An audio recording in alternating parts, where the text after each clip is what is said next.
이 땅에서 제사장이 되기 위해서는 이 땅의 율법에 의해서 돼야 하기 때문에 아론의 반차를 따라서 돼야 하지만 예수님은 레위 지파가 아니라 유다 지파이기 때문에 아론의 반차를 따르는 것이 아니라 멜기세덱의 반차를 따르는 것이다. 이제 이런 이야기들은 이제 우리의 이제 머릿속에 이제 다 남게 되죠.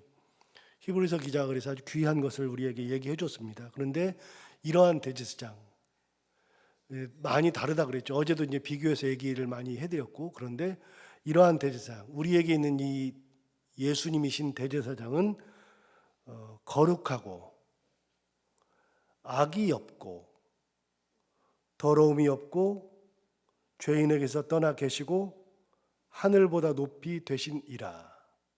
그래서 예수님에 대해서 설명을 하기를 악이 없다 그랬습니다. 예수님은 거룩하고 악이 없습니다.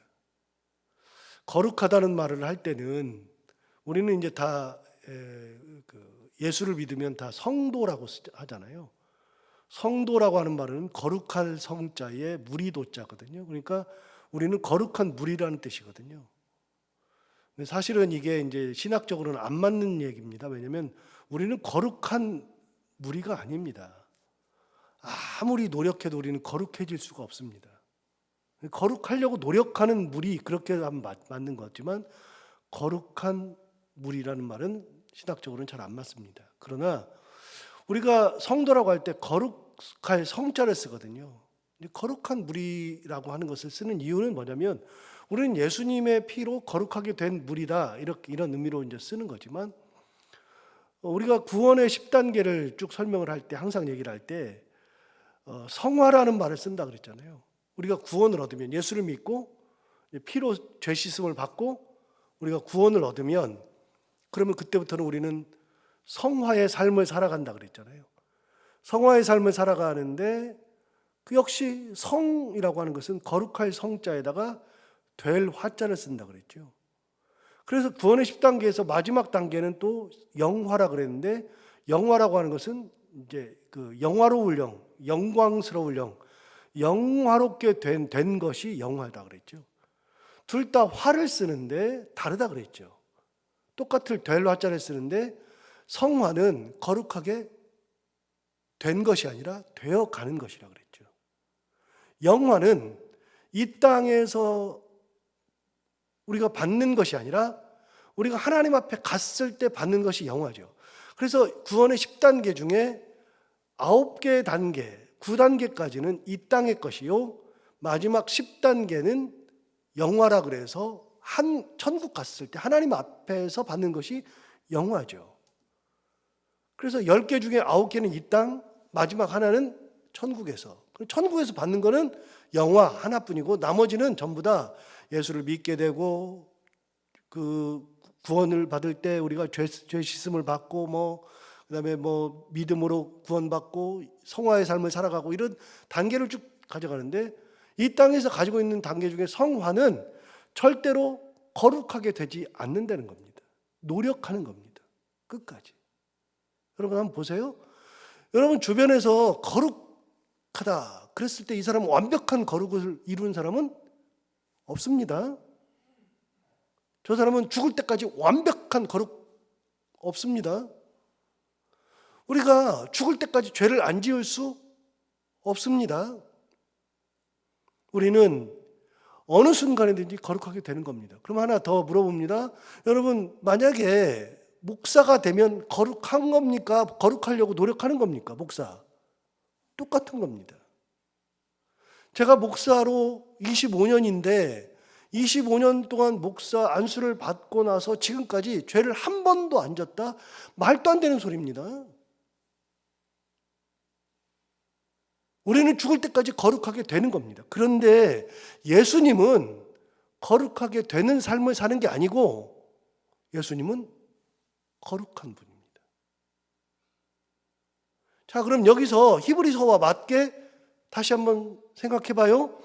구약 성경의 제사장들은, 구약 성경에 대제사장들도 있고 제사장들도 많은데 구약 성경의 대제사장들이나 제사장들은 거룩합니까? 거룩하게 하면서, 거룩하게 노력하면서 사는 겁니까?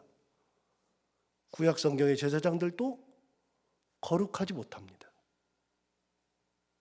거룩하려고 노력하는 겁니다. 예수님과는 질적으로 다른 겁니다. 아예 다른 겁니다. 그래서 예수님에 대해서 정확하게 설명을 하잖아요. 26절 다시 보시면, 이러한 대제사장은 우리에게 합당하니 거룩하고 악이 없고 더러움이 없고 죄인에게서 떠나 계시고 하늘보다 높이 되시니라. 다른 거 설명할 필요가 없죠. 이미 설명이 다 끝났죠. 마지막만 보시면 하늘보다 높이 되시니라. 하늘보다 높이 되셨다는 게 뭡니까? 여러분, 우리가 아무리 높아봐야 하늘보다 높겠습니까? 이 땅에 살면서 안 되는 겁니다. 그런데 예수님은 하늘보다 더 높이 계시는 분, 하늘을 창조하신 분, 만물의 창조자이신 분이 바로 예수 그리스도입니다. 그러니까 같은 제사장이지만 아예 질적으로 다른 새로운 제사장, 대제사장이신 예수 그리스도. 자, 27절 보시면, 그는 저 대제사장들 했으니까 이건 구약 성경의 대제사장들이죠. 구약 성경. 그러니까 인간이면서 대제사장이 된 그 부류들, 아론의 반차를 따른 부류들, 율법에 의해서 제사장이 된 부류들, 그 대제사장들이 잘 보세요. 먼저 자기 죄를 위하고 다음에 백성의 죄를 위하여 날마다 제사 드리는 것과 같이 할 필요가 없다. 여러분, 인간은 대제사장들이라 할지라도 제사장들이라 할지라도 어떻게 해야 돼요? 죄가 있잖아요.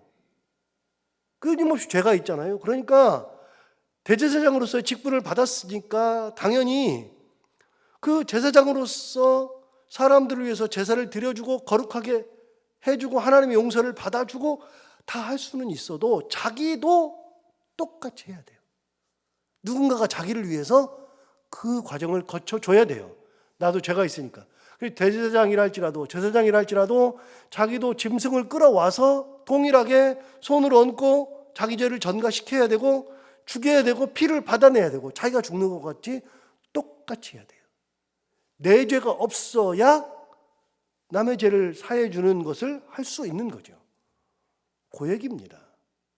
자, 27절 다시 보시면, 그는 저 대제사장들이 먼저 자기 죄를 위하여 제사를 드려야 하고 다음에 백성의 죄를 위하여 날마다 제사 드리는 것, 그런 것과 같이 우리 예수 그리스도이신 대제사장은 그런 것 같이 할 필요가 없으니 이는 그가 단번에 자기를 드려 이루셨습니다.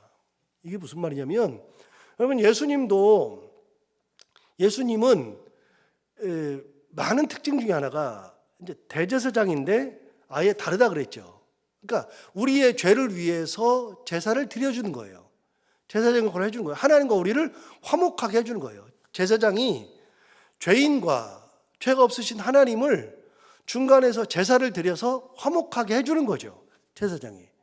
그런데 예수님도 우리를 하나님과 화목하게 하신 분, 그래서 화목하게 하시는 대제사장의 역할을 하신 거예요. 그런데 예수님이 결정적으로 다른 대제사장들과 다른 것은 뭐냐면, 구약 성경에 나오는 제사장들이나 대제사장들은 많은 사람들이 제물을 끌고 오면 그 제물을 피를 받아서 하나님 앞에 뿌리면서 했죠. 그런데 예수님은 제물을 가져오라고 하신 게 아니라 본인 자신이 희생 제물이 되신 겁니다. 화목 제물이 되셨습니다. 속죄 제물이 되셨습니다. 그래서 예수님에 대해서 하나님과 우리를 이어주는 화목 제물이 되셨다. 화목 제물이라는 표현을 쓰고요. 희생 제물, 속죄 제물이라는 표현을 예수님한테 쓰는 겁니다. 계속해서. 그래서 더 이상은 짐승을 가져올 필요가 없는 거예요. 예수님이 화목 제물이 아예 되신 거예요. 아예 자기를 들여서 한 번에 완전히 더 이상은 이런 것을 하지 않아도 되도록 예수님께서 아예 자기를 들이신 겁니다. 그 예수 그리스도, 우리가 믿는 분이 바로 그런 분이다 이야기해 주는 거죠. 자, 28절 보시면 율법은 약점을 가진 사람들을 제사장으로 세웠거니와 율법 후에 하신 맹세의 말씀은 영원히 온전하게 되신 아들을 세우셨느니라. 이게 무슨 말이냐면요, 율법은, 자, 구약 성경의 율법은 율법 자체가 불완전한 거라 그랬죠. 율법이 완전하지 않다 그랬죠. 율법은 완전한 게 아니라요, 기독교 윤리, 지금까지 있어서의 기독교 윤리도 변한다 그랬죠. 기독교 윤리가 안 변하는 게 아니에요. 다 이 세상 것은 다 변해요. 약점이 다 있으니까. 우리나라 법도 수없이 바뀌죠. 국회에서 하는 게 뭡니까? 법 바꾸는 겁니다. 옛날 법에서 안 좋은 것들 빼고, 이제 시간 지난 것들 빼버리고 새로운 법들 만들고, 그때는 이 사건에 대해서는 여기까지만 했는데 이게 아니다, 다른 조금 더 해야 된다. 국회에서 맨날 하는 게, 그래서 국회를 뭐라 그래요? 입법부라 그래요. 입법부. 법을 세우는 부. 법을 계속 바꾸는 겁니다.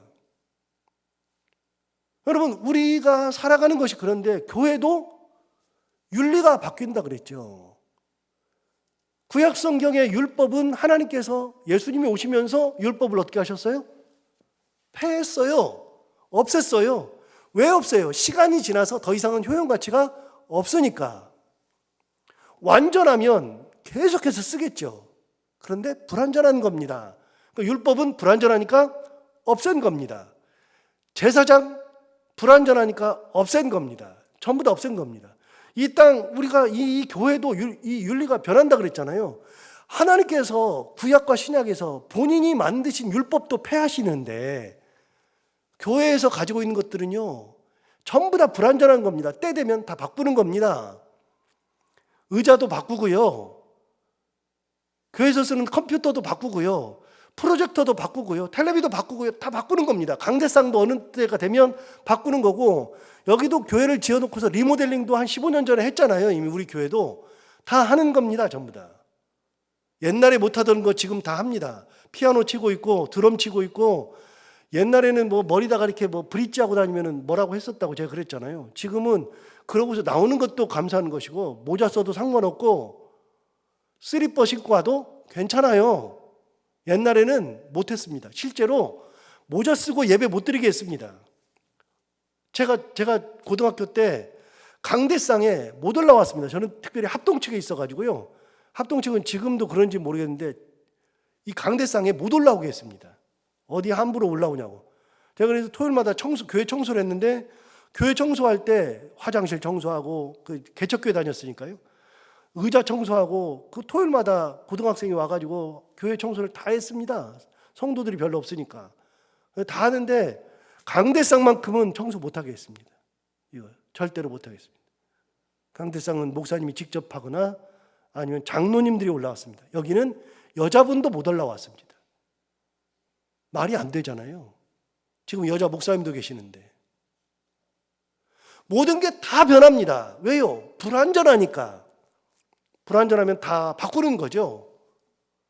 완전하면요, 바꿀 필요가 없는 겁니다. 완전할 때에는. 자, 율법은 불완전해요.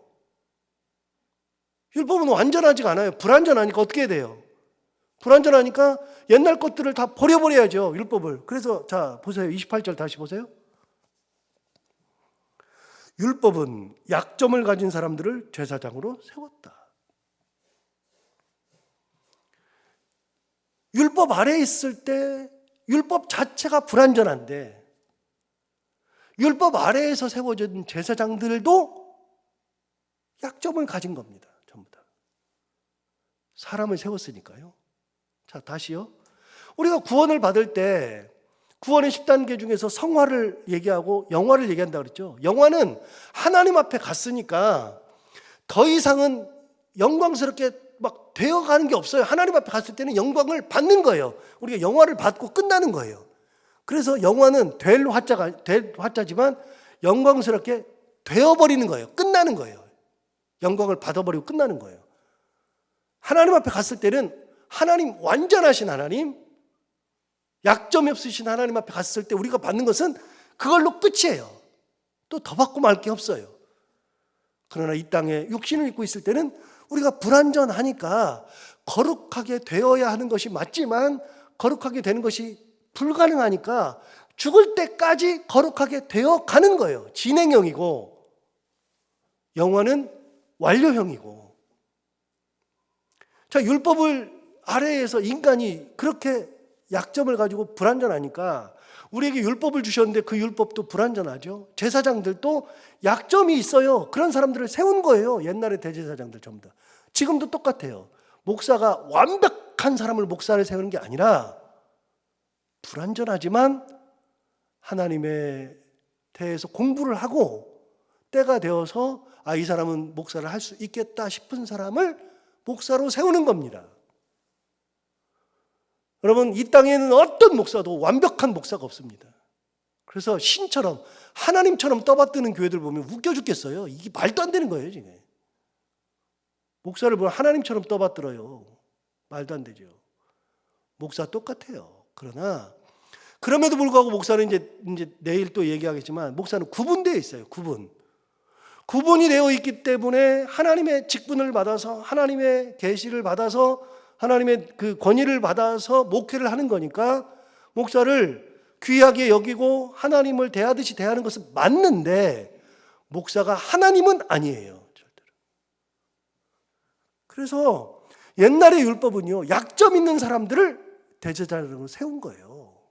약점 있는데 어쩔 수가 없이. 자, 28절 다시 보실까요? 율법은 약점을 가진 사람들을 제사장으로 세웠거니와. 구약 성경은 약점 있는 사람들을 제사장으로 세웠어요. 그런데 율법 후에 하신 맹세의 말씀, 자, 예수님이죠. 맹세의 말씀, 은혜의 말씀, 이 말씀은 영원히 온전하게 되신 아들을 세우셨느니라. 그래서 신약 성경에서는 온전하신 예수 그리스도를 아들로 세우신 거예요. 그분을 대제사장으로. 자, 다시요. 여러분, 대제사장이 어저께 나왔어요. 대제사장이나 제사장들이나 끊임없이 갈려요. 끊임없이. 그런데 구약 성경에는 제사장이 진짜 많다 그랬잖아요. 어제 봤던 말씀 볼까요? 23절 한번 볼까요? 23절. 어제 보셨던 23절의 말씀을 보시면 제사장 된 그들의 수요가 많은 것은 죽음으로 말미암아 항상 잊지 못함이로되. 왜 여러분, 대제사장은 세습된다 그랬잖아요. 죽을 때까지 한다 그랬잖아요. 죽을 때까지 하니까 이 사람이 죽을 때까지는 다른 대제사장이 없어요. 그 사람만 대제사장이에요. 그런데 대제사장이 또 나오죠. 왜요? 죽었으니까. 그럼 구약 성경 내내 대제사장으로 세웠다가 죽으면 또 세워지고 또 세워지고 또 세워지니까 대제사장들이나 제사장들이 굉장히 많아요. 끊임없이 수요가 많아요. 죽으니까. 그런데 24절 보세요. 예수는 영원히 계심으로 그 제사장 직분도 갈리지 아니하느니라. 예수님은 죽는 분이 아니죠. 영원하신 분이죠. 그러니까 대제사장은 예수님이 이 아론의 반차가 아닌데 예수님만 특별하게 멜기세덱의 반차를 따랐는데 멜기세덱의 반차를 따른 분이 딱 한 분, 예수 그리스도밖에 없는데 그분은 죽지 않으니까, 완전하니까. 여러분, 불완전하면 바꿔야 되는데 완전하니까, 죽지 않으니까 바꿀 필요가 없는 거죠. 그래서 이분은 아예 그냥 바뀌지 않고 갈리지 않고 끝까지 간다. 한 분으로 끝이다. 그래서 이 땅에서 이제는 대제사장은 없어요. 예수님이 끝이에요. 그것도 멜기세덱의 반차를 따라서. 아론의 반차는 예수님 오실 때 이미 끝났고 더 이상은 예수님 이후에는 없고, 멜기세덱의 반차를 따르는 제사장은 예수님 밖에 없는데 그분 한 분으로 끝이고 더 이상은 하나님께서 대제사장을 세울 필요가 없고, 그래서 영원한 맹세의 말씀은 더 이상은 제사장을 세울 필요가 없는 거예요. 28절 다시 보시면 이해가 되실 겁니다. 율법은 약점을 가진 사람들을 제사장으로 세웠거니와. 약점 있는 사람들을 자꾸만 세우죠. 죽으면 또 세우고 또 세우고 세우죠. 그런데 율법 후에 하신 맹세의 말씀은 영원히 온전하게 되신 아들을 세우셨느니라. 아들을 세우셨습니다. 그분이 바로 예수 그리스도죠. 그분은 거룩하고 아깝고 더러움이 없고 죄인에게서 떠나 계시고, 그리고 하늘보다 높이 되신 분, 우리가 믿는 분이 바로 이분 예수 그리스도라 그랬죠. 오늘도 이 예수 그리스도를 하루 동안 묵상하면서 주님의 은혜 가운데 감사하면서 살아가고, 자꾸만 한 번씩 생각해 보면 좋습니다. 아론의 반차, 멜기세덱의 반차, 우리 예수님이 다른 거, 영원하신 예수 그리스도, 온전하신 예수 그리스도, 죄가 없으신 분 예수님을 오늘도 묵상하면서 주님의 은혜 가운데 살아가는 저희들 모두가 다 되기를 바랍니다. 기도하겠습니다. 하나님 아버지, 오늘도 대제사장이신 예수 그리스도를 다시 한번 같이 나누면서 죄 없으시고 거룩하시고 완전하신 예수 그리스도, 죄인들과 같이 계시지 아니하시고 하늘보다 높으신 분, 그분 예수 그리스도를 우리가 다시 한번 묵상하게 됩니다. 하나님 아버지, 오늘도 하루를 살아갈 때 이 예수님을 생각하며 은혜 가운데 살게 하여 주옵시고, 하나님의 은혜에 감사하며 예수 그리스도의 거룩하심을 따라 우리도 거룩하게 살려고 노력하고, 예수 그리스도의 흠이 없음과 같이 우리도 흠이 없이 살려고 노력하며 예수님 따라가며 살아가는 귀한 저희들이 다 되게 하여 주옵소서. 오늘도 하루를 살아갈 때 이 말씀을 기억하며 묵상하며 하루를 온전하게 살게 하여 주옵시고, 해야 되는 것들을 기쁨으로 잘 감당하고 만나는 분들과 함께 웃고 행복한 하루가 되게 하여 주옵소서. 감사하며 예수님 이름으로 기도하옵나이다.